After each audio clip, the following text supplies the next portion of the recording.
of this webinar after the event. And we also really want to encourage plenty of interaction. So please do make sure that you use the chat function and the Q&A function as we go through this webinar. So I think the recording has already been started. So on that basis, I will formally welcome everybody. I'm delighted to be here with you today. My name is Sally Geyer and I am the Global CEO here at World Commerce and Contracting. And I'm delighted to be joined by Avenir. And we are going to be tackling this very important issue of how to effectively manage mission critical commitments in complex agreements. So I'm joined today by Sunil Nasant, who's head of product at Avenir, and also Vikram Chakrabarti, who's global pre-sales. So Sunil, Vikram, welcome. I'm thrilled to be with you today. Thank you, Sally. I'm super excited to be here as well. Hi, everyone. And I hope everyone is as excited as I am and as excited about our webinar today as the upcoming holidays, especially here in the US. Hey, thank you, Sally. And this is Vikram here. I'm glad to be here. And yeah, so I'm equally excited to walk you through, our product capabilities and offering later on towards the this webinar. So once again, thank you very much for joining us here today. Wonderful. Thank you both so much. We're looking forward to it very much. You know, this is so important. The increased use of technology in the context of contracting is really starting to make a significant difference. And yet we know it's a huge challenge for many organizations as well. So again, I encourage you to pose your questions to all of us. We're here today to try and answer some of those challenges that you're facing. But let's put a little bit of context around the conversation that we plan to have today.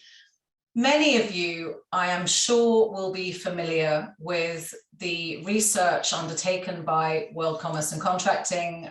We were then IACCM on the common pitfalls in contracting, 10 pitfalls that we identified through significant research and crowdsourcing through our membership as well. And those pitfalls, this poor practice through contracting can cost on average 9.2% of an organization's annual revenue. These are eye-watering sums that organizations can really ill afford. I think it's really interesting. I mean, we've highlighted a number of the friction points here.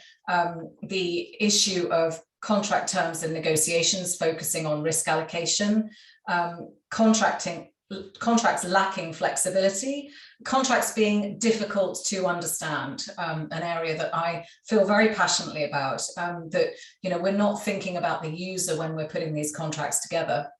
And importantly, in this context as well, weak post-award process and governance. And there's often a challenge with the handover, which is another one right there as well. I think what's interesting is that as we have continued our research in this space, many of the friction points that cause this loss, cause this 9.2% of value erosion, happen actually in the pre-award phase.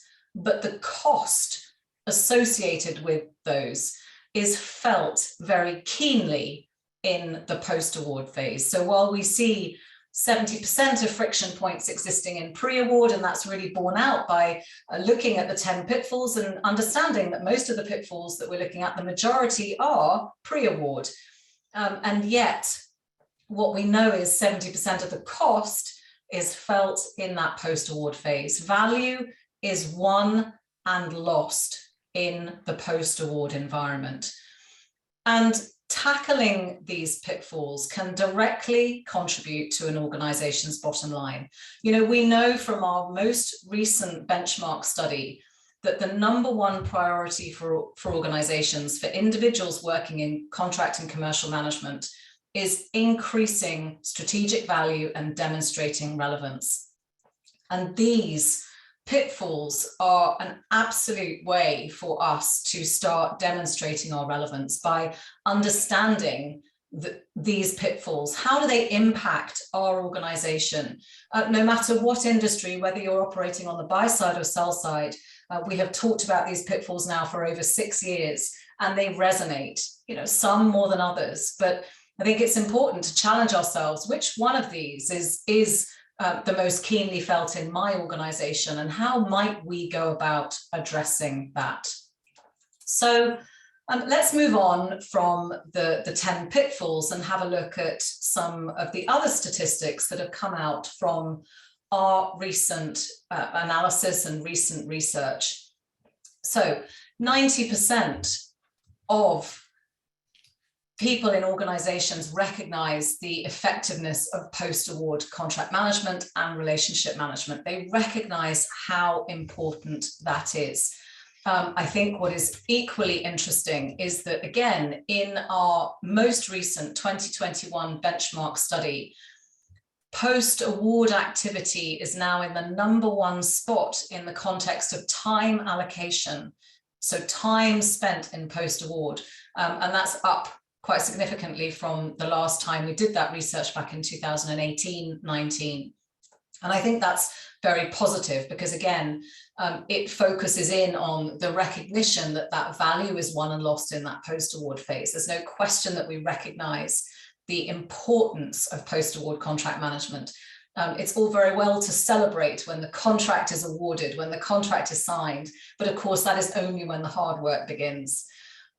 We know from our research that business users find contracts very difficult to understand. So when we do hand them over into that post-award phase, they're often put in a drawer and they're left to one side. So that makes obligation management incredibly difficult because we've created a document, an artifact that actually people find very, very difficult to use. We know from other research that obligations are increasing. I mean, look at this statistic. On average, contracts contain more than 4,000 obligations. And how on earth is it going to be possible for us to manage that manually, manage that effectively manually? And finally, again, to reiterate that contract erosion occurs in this post-award phase. 70% of the cost is associated in that post-award phase. So we have a lot of power in the pre-award and a lot to learn in that post-award phase.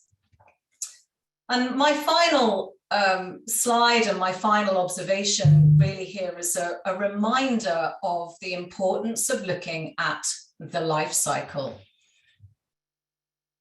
And if we can move on to the next slide, you will see a graphic of the life cycle, of the contracting life cycle, that is so important.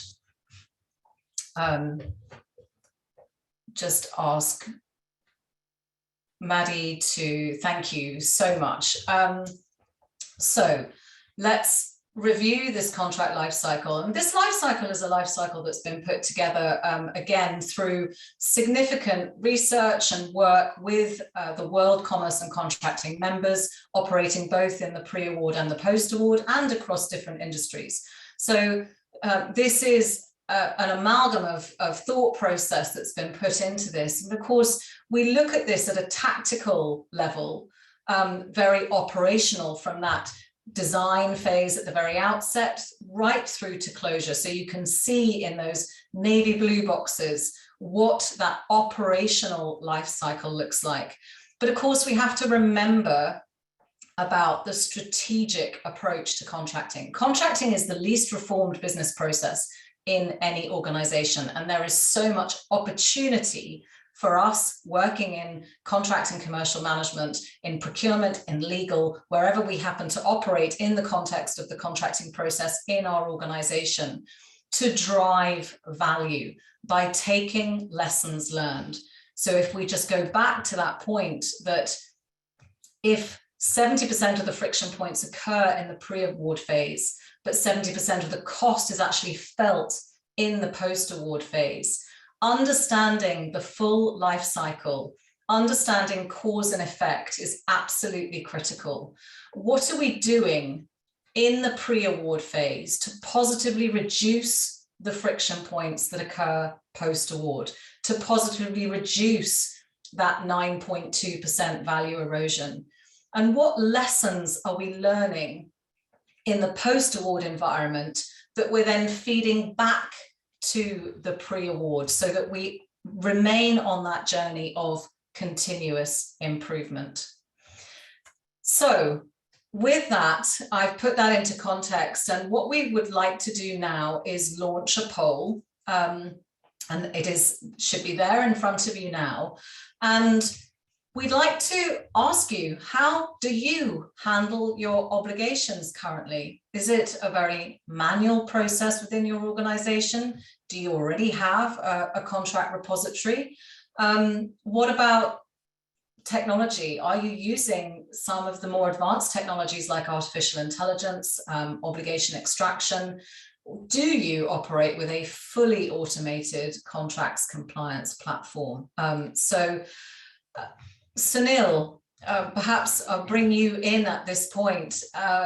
What are your overall observations in the context of how performance management is handled in many organizations today?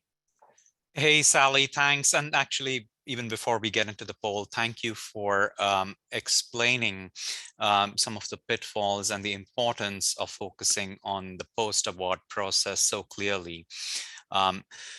You know, if this were not a joint webinar with WorldCC, I would think the bulk of the audience would vote, would probably vote that they have everything is manual right now. But I'm hoping, you know, many of your members, you've had some success in educating them and helping them strategize, so they're at least at, you know, they'll vote that they at least have some form of an automated contract repository that they can tap into, that they can go search into, to go and find those obligations or discover those obligations. And then there's also the aspect of obviously assigning those obligations out and managing the fulfillment of those obligations. There, what we've seen is it's pretty much all over the place. You know, there are again, oops, here you go. Looks like we have the poll results out here. Wow, okay, so this is not surprising, yep. Certainly to me. I think whether WorldCC member or not, as I said at the very outset, you know, many organizations are challenged with the implementation of technology in contracting. I mean, we know, for example, already that organizations have contract related data in, on average, around 24 different systems. So then just adopting another piece of technology needs to be considered very carefully, and we need to look at how we're managing those data flows more effectively. It's typically, we see organizations using technology as a contract repository, and they're slow to shift towards this much more sophisticated discovery, obligation extraction and management that, as we can see from the data here, remains the preserve of just a few. Yep, thank you, Sally.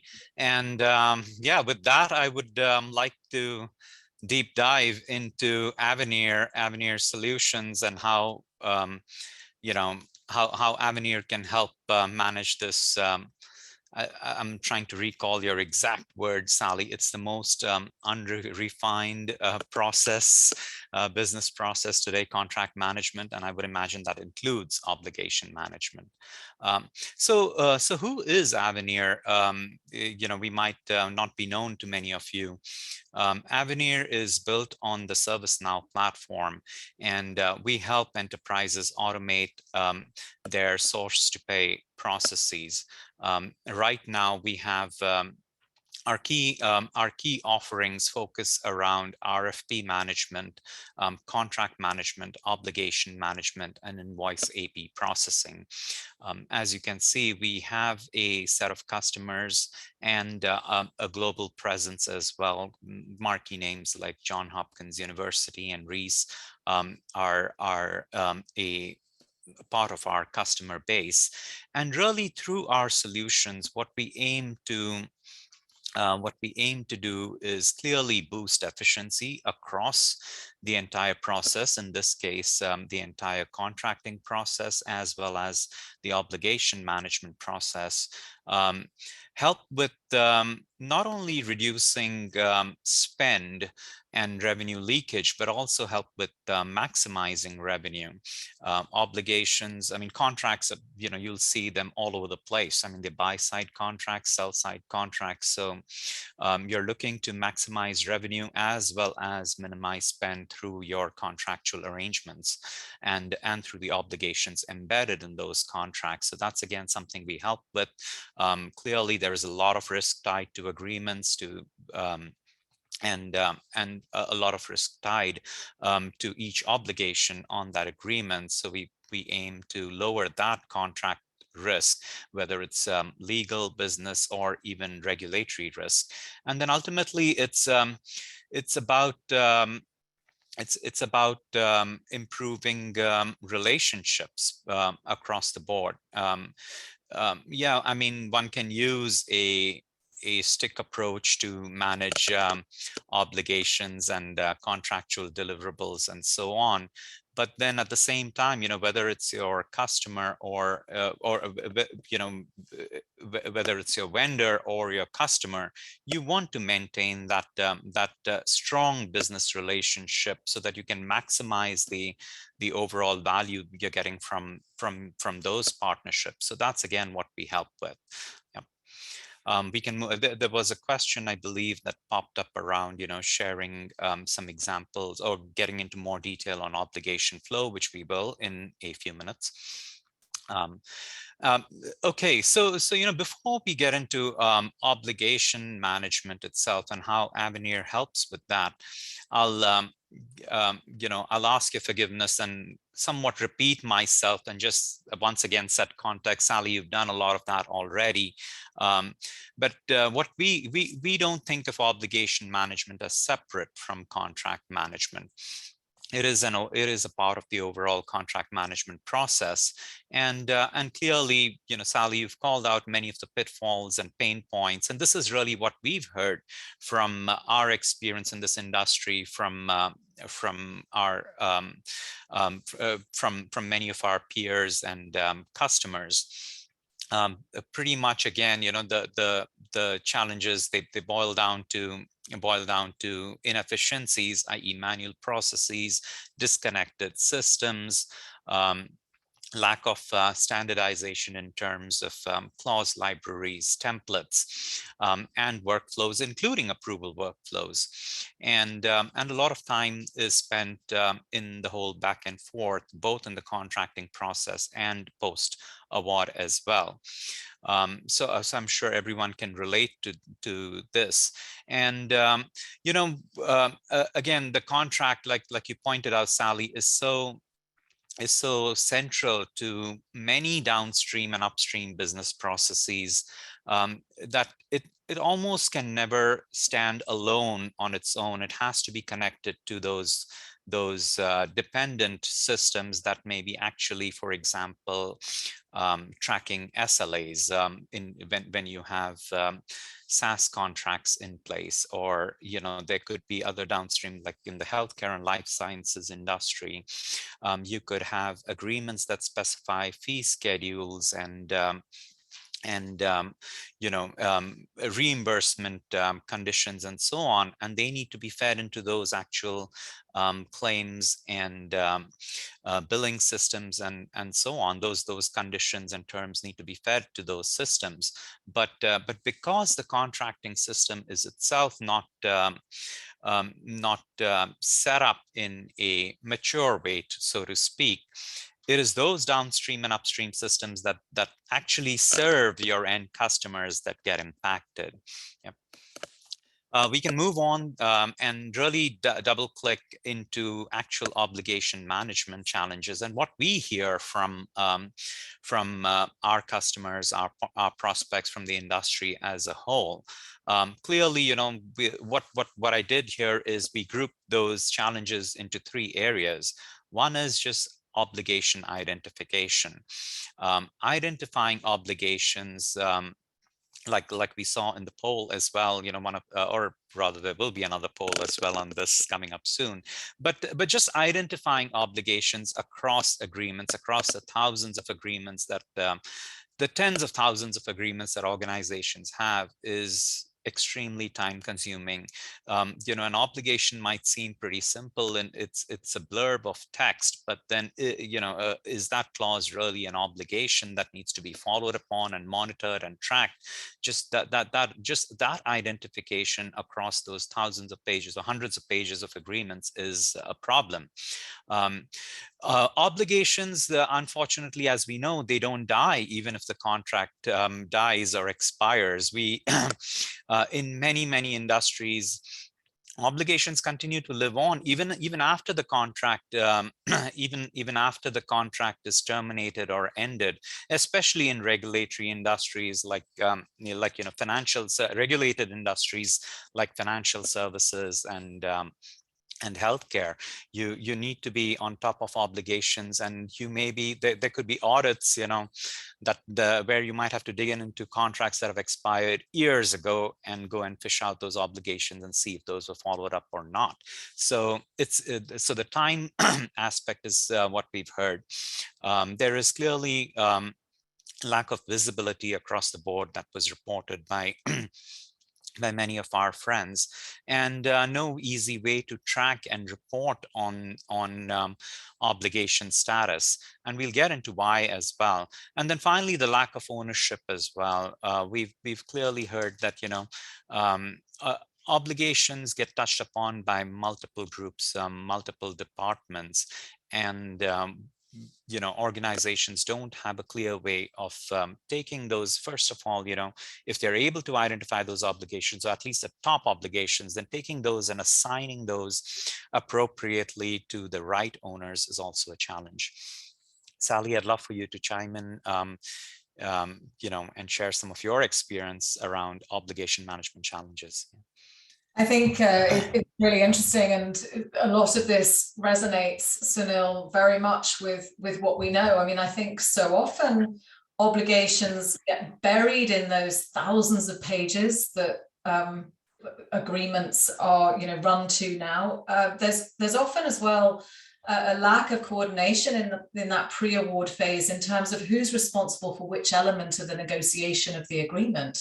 So when you consider the legal aspect of the agreement, it's very often different people who take responsibility for the legal negotiations versus the people who are taking responsibility for the operational sort of practical elements of the statement of work, the service level agreements, whatever it might be. Very often there's a huge disconnect between all of those. And then, yeah, you know, I mean, you've cited a whole load of things that are so relevant. The global nature of our agreements now, the fact that we don't often operate with standard templates, we've got disconnected systems. So to my point about data flows, there's an issue with that data flow, and that you know, that also is all exacerbated by you know, a very common challenge, which is the handover, and which we cite as one of our major pitfalls, the handover of the contract from the pre-award phase to the post-award phase. And, you know, we talk about it, you know, the document being thrown over the proverbial fence. There you go, off you go deal. And it's, you know, that lack of focus and approach on lack of focus, full stop, as far as that handover is concerned, making sure people understand what the obligations are.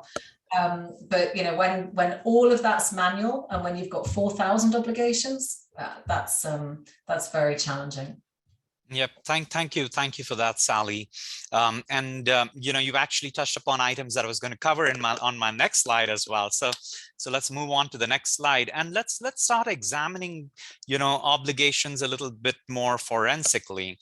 And what really makes them so complex? One is, of course, the sheer volume. We've talked about that. We've already talked about that.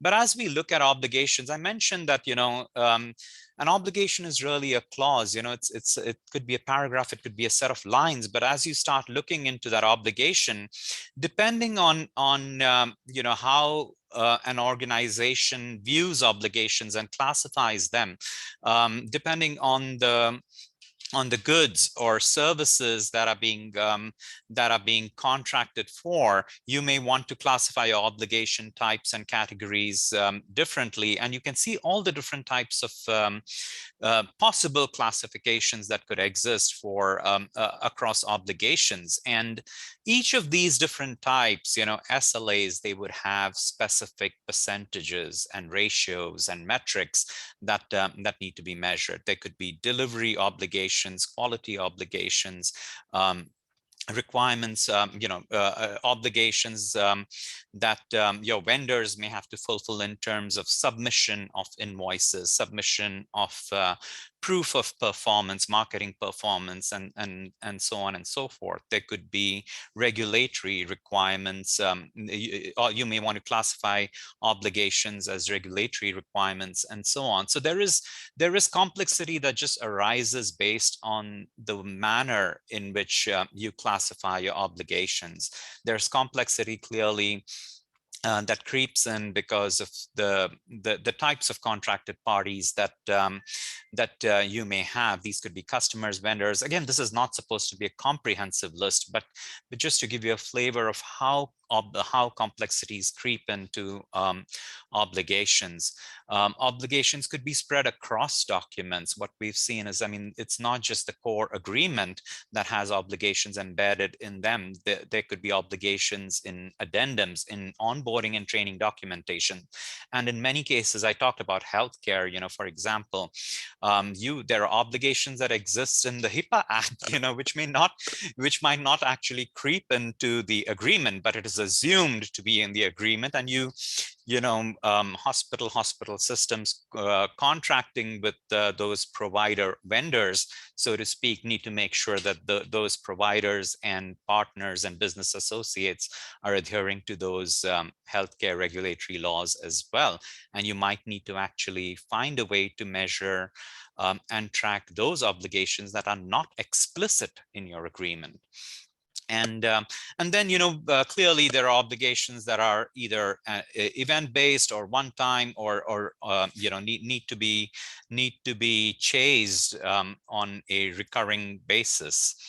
And Sally, you've already talked about the fact that the creators, reviewers, approvers, and those responsible for fulfilling and managing obligations, they're spread across organizations. So if you now think about all of this, and again, magnify this magnify this complexity in terms of the volumes that we've talked about, then it's quite a nightmare that legal teams and pretty much all groups within an organization have to deal with.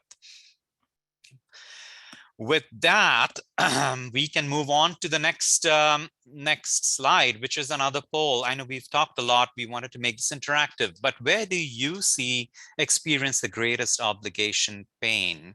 Is it with identifying and extracting obligations? Or you pretty much know what you have to extract, and now your problem area is really this allocation of ownership. Once ownership is assigned, or is that where you see the pain, or is your pain focused around tracking and seeing where we are in terms of obligation fulfillment? And then finally, responding to jeopardy. This is something we've not really talked about, but basically are you able to detect if an obligation is at risk of being fulfilled, and does it add to your business risk? Proactively identify that and do something about it, i.e. respond. So we'd love to hear from you where you experience the greatest pain in terms of obligation management. Sally, this time I'll turn it over to you. What do you think folks are going to vote? Well, I think it would be a fair assumption to assume that we're going to see the highest number of responses in one, given the response that we received in the very first poll, Sunil. You know, I think that at this point in time, actually identifying and extracting obligations is the biggest challenge that organizations face.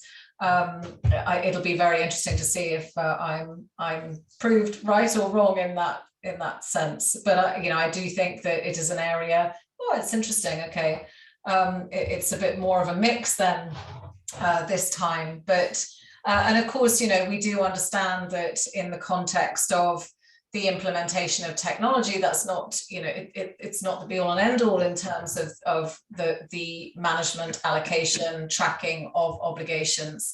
However, it does, of course, make a huge difference. But yeah, I guess I'm pleasantly surprised by the responses here. So our respondents clearly feel that it's that identifying and extracting, yes, it remains an issue, but perhaps not as big as I thought it might be. Yep. This is you're right, Sally. I'm a bit surprised as well. So I have a bit of a perspective on this poll as well as the one we did earlier. So in this case, you know, now to be fair, you know, and you know, we don't mean to scare everyone with, you know, the amount that they have to manage in terms of the volume of obligations. But I think you know, legal experts and you know, organizations, my belief is they know what to prioritize. So they probably don't focus, you know, our audience doesn't focus on all obligations, but at least, you know, the top bucket, you know, the super important ones, which would, you know, impact, you know, more than, you know, which would impact more than 50% of the risk, or, you know, revenue at risk. And probably, you know, the audience is looking at that bucket and saying, okay, we know what those top, you know, 20% of the obligations are, which would be the most impacting to me if not managed accurately. And that's why maybe that we're seeing that, you know, identifying those obligations not as much of a challenge, but then tracking those as well as, you know, they've been able to track those because they really narrowed their focus. That's it's a guess, but you know, we'd love to talk to many of you and understand more. And with the first, you know, as we were going through this presentation after the first poll, I was just thinking, probably our first poll is slightly a trick poll. There aren't too many technologies, advanced technologies out there, especially AI-enabled technologies that help you manage, identify, extract, and manage obligations. So probably in some ways that was a trick question, but I don't know, Sally, maybe you agree, maybe you don't. There are but at least what we've learned, what I know is that, you know, there are probably very few vendors out there that provide this capability, the automation using advanced technology. Okay, so let's get deeper into Avenir. And as you know, as you all would have expected, Avenir, in order to get started with Avenir, obligation management or obligation flow, one would I would assume that you have a contract management system, preferably a contract management system that that helps you with some level of standardization, some level of end-to-end process optimization throughout, you know, across that entire pre-award contract life cycle.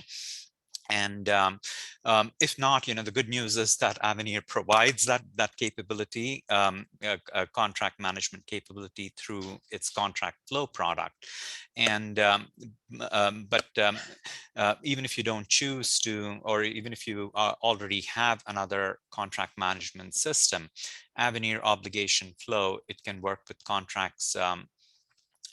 It can work with any other contract management solution. So i.e. it can Avenir Obligation Flow can work standalone by itself with any other contract management system, or it works with Avenir's own contract flow product. But then clearly, there is significant value in having a single platform to manage both the contract lifecycle and then the ongoing obligation compliance strategy after the agreement is signed. Many solutions mostly focus on the contract execution itself, the pre-award process. And Sally, you pointed that out in the beginning that, when we looked at all the pain areas, it seemed like 70% of those could be flagged or tagged against the pre-award contract process. And probably that's the reason why most organizations, focus on that upfront process, even though the bulk of the value erosion occurs post-award. And then, but here really the point I'm trying to make is, clearly, combining both, the contract execution and the compliance piece together creates an end-to-end robust solution. And that's really the value proposition that that Avenir has to offer. With that, we can move on to the next slide and get a little deeper into Avenir obligation management. And like we've talked about, using natural language processing, using AI, advanced AI and machine learning technology, what Avenir's obligation flow product or obligation management solution does is it helps you ingest or import agreements that could be residing in your drawers, in your cabinets, or in any other contract management system. Ingest those intelligently and then auto discover obligations that that need to be managed. In one of my slides earlier, I talked about actionable and non-actionable obligations. Actionable ones are those, that are very specific. Every year, the vendor needs to support, needs to provide a report of an audit report, for example. But non-actionable obligations are those that could happen that that may not be actionable right when the contract is signed, but it could be event-based. If a breach occurs, then the vendor needs to do something. So those are examples of non-actionable obligations, and Avenir's technology helps you identify both actionable and non-actionable obligations. Avenir harnesses the power of the ServiceNow platform, which is basically a super workflow engine, and helps you manage those extracted obligations, create tasks for those obligations, assign appropriate ownership, and then, of course, track the obligation lifecycle, the task lifecycle itself. And tracking can happen through analytics, dashboards, reports. And then finally, it also helps you also manage the actual fulfillment of that obligation, i.e. indicate, the mechanism in which that obligation was fulfilled. So that's really what Avenir obligation management covers. We're continuing to enhance our capabilities. We've talked about jeopardy management and dispute resolution and so on. Those are areas that we're looking at as well. With that, I'm going to hand it over to Vikram to actually give us a quick demo of Avenir's obligation management solution. All right, yeah, this is Vikram here, and good morning, everyone. Sally and Sunil, thank you. That was a fantastic, platform that you've already set for this demonstration. I'm sure, I wouldn't really have much to say. The product will speak for itself. Okay, so we will get into the action. I'll bring my demo screen up in just a few seconds. Live. Talking about the polls. 64% of you said that you're still doing things manually. That's great, because we will show you exactly how you can stop doing that in just a few seconds from now. And there was an equal split between people who face challenges in identifying obligations versus tracking obligations. And we're going to show you that as well in just a few seconds from now. So, all right, so with that, here we go. I'm going to share my screen. Oh, I need screen share access. Oh, okay. Oh, sorry. It's telling me this will stop other screen sharing. Okay, yeah, I'm going to continue and share my desktop. And here we go. Okay, so this is Avenir's solution. I'm logged in as Avenir. You see our branding here. That's obligation flow. And I'm logged in as user, Melissa. Melissa could be any one of you. So who's Melissa? She's a vendor manager. And what she's got here is a contract that has been recently signed, negotiated, and executed between a company called AstraGemini and North Star. Okay, so now that this contract has been signed and it's time to now manage this contract from a vendor obligation, SLA, and that perspective, as 64% of you all have said, you do this manually right now. I'm sure you would be reading through this contract document like this with a scroll bar, maybe in Microsoft Word, manually looking through the indexes, the sections, and till you actually get down to, okay, where the text is, and then trying to painfully identify and extract, this is the obligation I want to, track. So let me copy it and paste it into Excel. I know how many of you all actually hate doing that, but let me tell you, all of that is just history now, because with Avenir Obligation Flow, all you do is you got this contract here, you got a button here that tells you discover obligations. And all you do is hit discover obligations. And that spinning wheel that you're seeing over here, that's going to spin for a minute or so, and we'll not wait for that though. I've got already something set up, but that spinning wheel is the Avenir artificial intelligence that's being kicked in, it's invoked, and it's doing that job for you that you've been doing manually so far, painfully.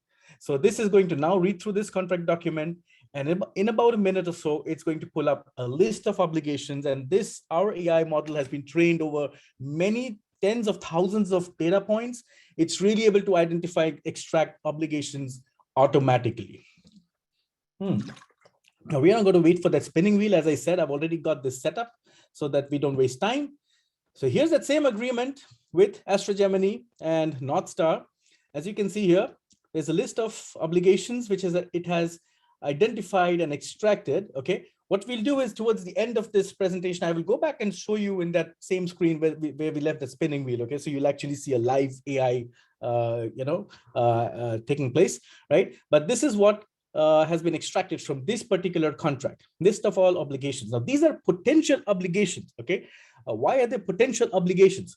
Because first of all, you see they're all in gray color, and you see this exclamation mark here. So it means that these have been identified and extracted for you, but it needs you to, as in this person, Melissa, who's the vendor manager, to review now this contract and determine whether you really want to track this as an obligation or you don't want to track this. If you don't want to, of course, you have that dustbin sign there, which click that and it'll just delete that off from the list, right?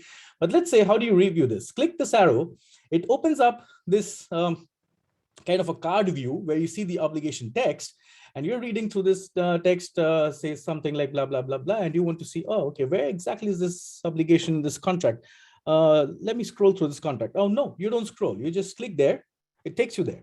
Okay, so when you click into the obligation description, it navigates you into that location in the contract where this text has been actually extracted from. And you can see a little above and a little below just to get a little more context if you want. So likewise, you go through the next one, you quickly eyeball that and see, there it is. And, review these contracts like this. I will pick this particular one for now, for this demonstration. So this is a simple and an interesting, very familiar and relatable obligation. The supplier must provide reports, certain types of reports to North Star at times and frequencies, as they always say, it's never so accurate, right? So at certain times and certain frequencies in certain formats as specified. So this is talking about certain obligations that the vendor is supposed to provide to this company, Northstar, in terms of maybe reports, maybe financial reports, unaudited profit and loss statements, maybe insurance statements, things like that. Now, Melissa, who's this vendor manager, decides, hey, this is an important obligation. I want to be able to make sure that this vendor is, providing us the reports as and when I ask them for it, or my company asks them for it. So I set the priority of this as, well, it's by default medium, but we can, these are driven by business rules. It can be high, critical, low. And someone asked me this question, I guess, on the chat. And then once I've set the priority, it's important to do the assignment. And it's not just one person, it's two people, because as Sally said, you win value, you lose value here. You lose 9.2%. We don't want you to lose 9.2%. We only want you to win value here. So there's two people here. So there's a accountable person, which is this person, Melissa, who is the generally by default, she is going to be the accountable person, as in overall responsible for making sure that the vendor is meeting this obligation. And then there's a responsible person who is, in this case, Michelle Green, who's the person who's going to make sure that whenever it's time, that time of the year, to verify that the supplier has met this obligation, whatever has to be done, that's going to be done by the responsible person. So there are two people who are involved in this. Ownership is external. Of course, external means vendor. Most obligations will be external, but there could be some company obligations, like anything related to payments. So that's on you. Anything related to providing access to your property for, whatever purpose. If someone has to come and do a project in your organization, that's going to be company. Category and subcategory, very important. So you see, this is automatically categorized as record keeping and reports. Subcategory is quarterly reports. Well, it could be annual reports or anything like that. These are totally configurable in our solution. And how frequently do you want to measure this, whether the supplier is keeping up to this obligation or not? That's the frequency. This is telling you that if I select this as quarterly, it means you want to make a quarterly audit 4 times in a year. You want to audit whether the supplier has met this obligation or not. All right. So now here's the question. And this is an important question. So who's going to remind Melissa and Michelle that it's the end of the quarter and that they need to, take some action and measure this compliance? So let's see how that happens, right? So obviously the system is going to remind that, but how? So if you see here, this is a 5-year contract. It's starting from 2020 and going on till 2025. So it's a 5-year contract. And you want to measure this quarterly, 4 quarters each year, 5 years, 20 times. 20 times, Michelle and Melissa need to be reminded that, hey, it's time to measure this particular compliance. So what Melissa does is, after reviewing this obligation, goes ahead and hits save. That's when this obligation, as you can see, it's no more a potential obligation. It's a green tick mark over there now. This means this is an obligation that's now you want to track, the equivalent of the one that you put into Excel, copying and paste, right? You're not doing that anymore.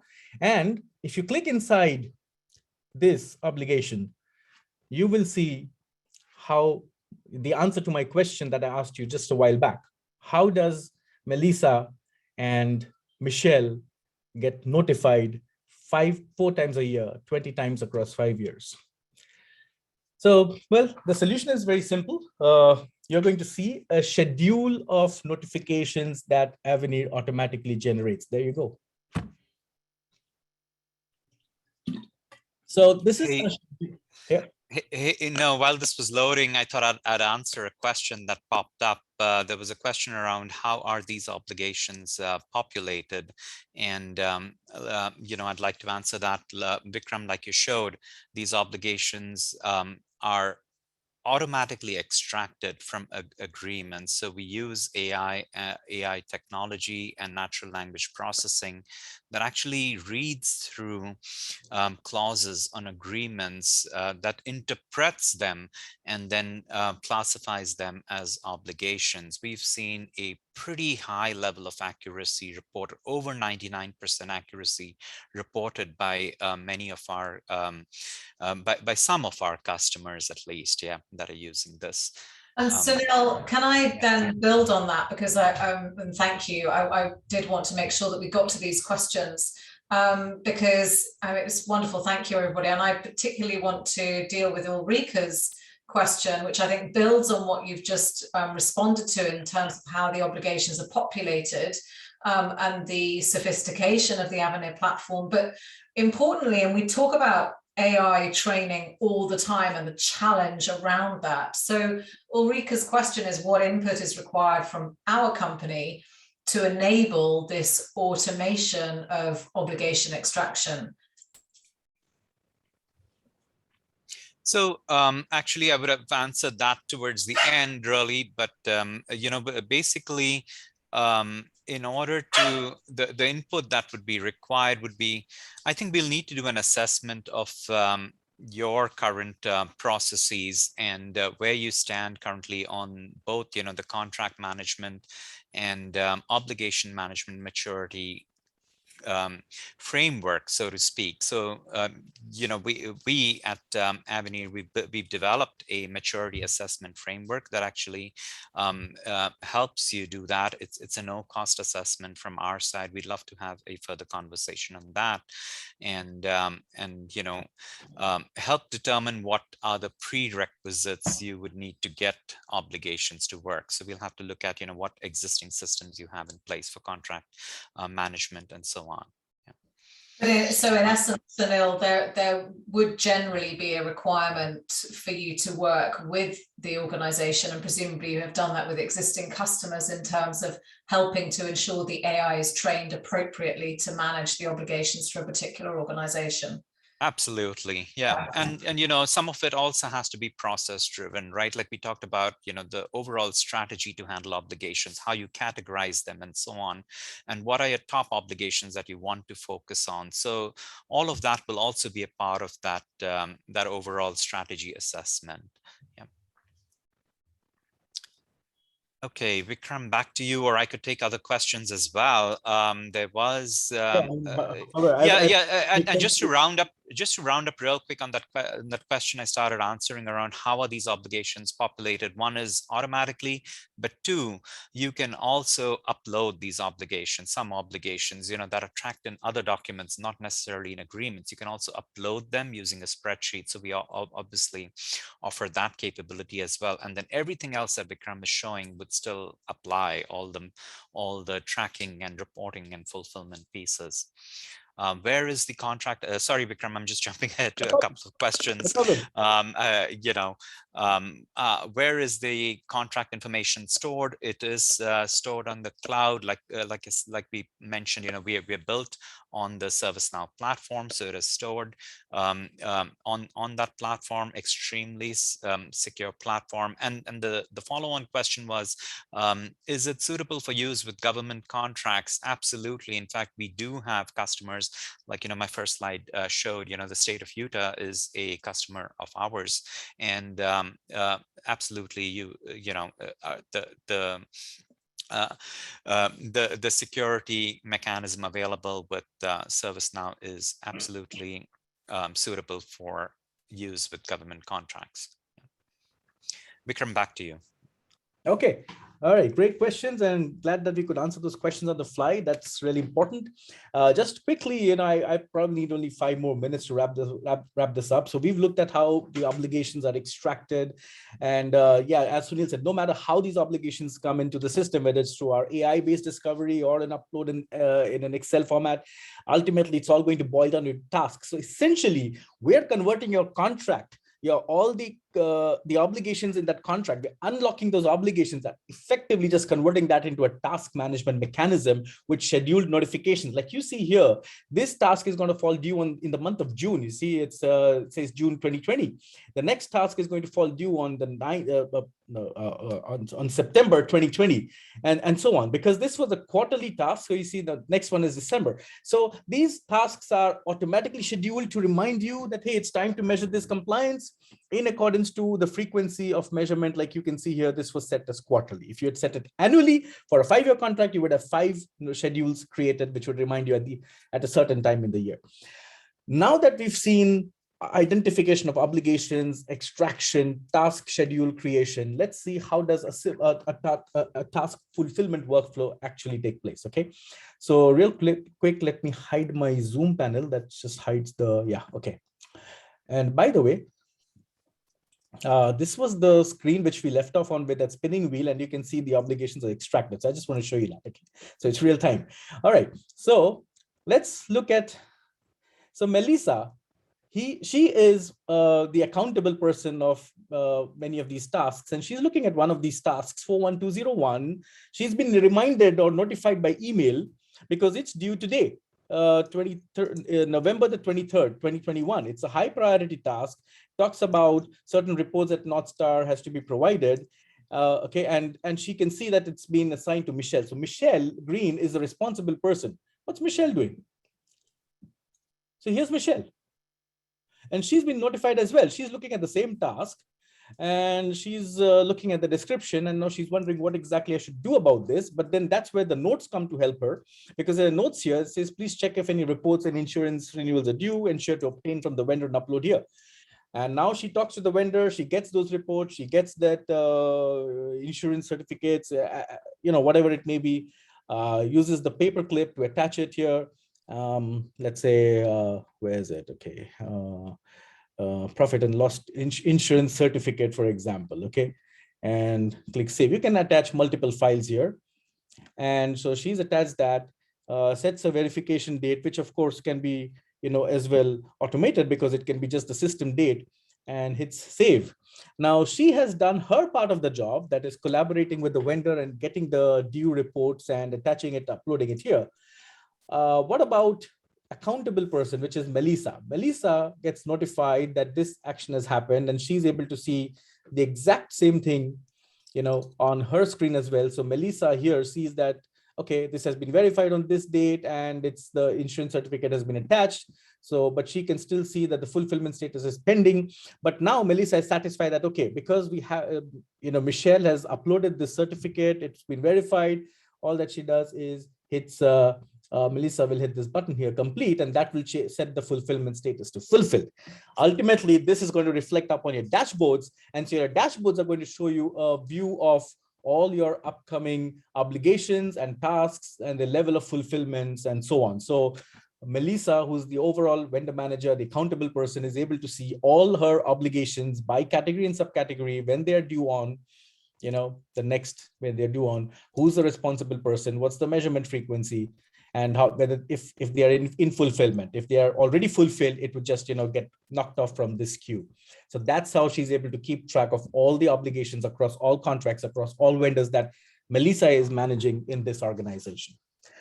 That's it from me. I want to keep this short and simple. So I hope that this give you a very good context and understanding of how our application works. Thank you very much. Sunil, over to you.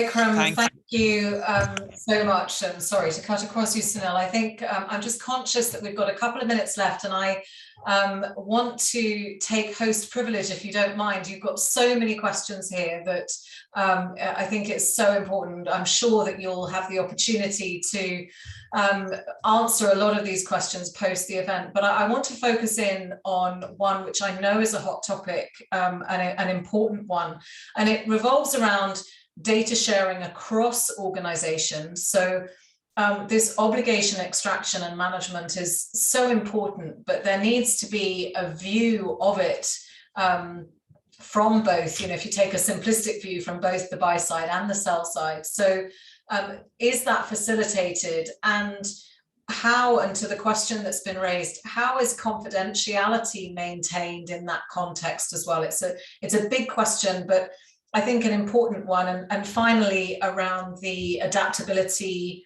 and of the Avenir system and how it links with other systems, whether they're contract management systems or finance systems, etc., in organizations. So that whole integration piece is so important. So I've kind of thrown three at you really quickly. I wonder if you just give a quick answer. Yeah. So the first two, Sally, the first and the last question was really about connectivity and integration. The good news is that Avenir is built on the Salesforce, is built on the ServiceNow platform, and we integrate. ServiceNow provides an integration hub with specialized connectors, for example, to Salesforce, to SAP Ariba, to SAP, to many systems. So that integration then becomes really easy. It's really about just mapping and some level of translation, but all the technical heavy lifting is handled by ServiceNow's integration hub. So that's one answer to two questions. And then I think the question around confidentiality was really more about our AI engine. So our AI engine, and Vikram, feel free to chime in, but it constantly learns based on what it reads. But what it reads and looks for are patterns and keywords, not necessary, and intent, not necessarily, not necessary, and we don't really, the AI engine really doesn't retain your specific terms and conditions that you may have in your agreements with your counterparties. So I'm hoping that helps answer that question around confidentiality. So we don't really store any specific information in our AI engine about your actual contractual arrangement, but we look for patterns in those contractual arrangements to train our AI models on an ongoing basis. Thank you. Yeah, there have been many questions. I was trying to type, rapidly and answer most of them. I hope I did a decent job with that. But Sally, like you said, we will follow up after the webinar as well. And we are almost pretty much at the end of time. So really, looks like everyone is super excited about this and looking forward to getting started. I mentioned that, one way to get started would be to reach out to us, please, at contact@avenir.com. We'd love to partner with you on a on a no-cost maturity assessment around your current contracting and obligation management processes.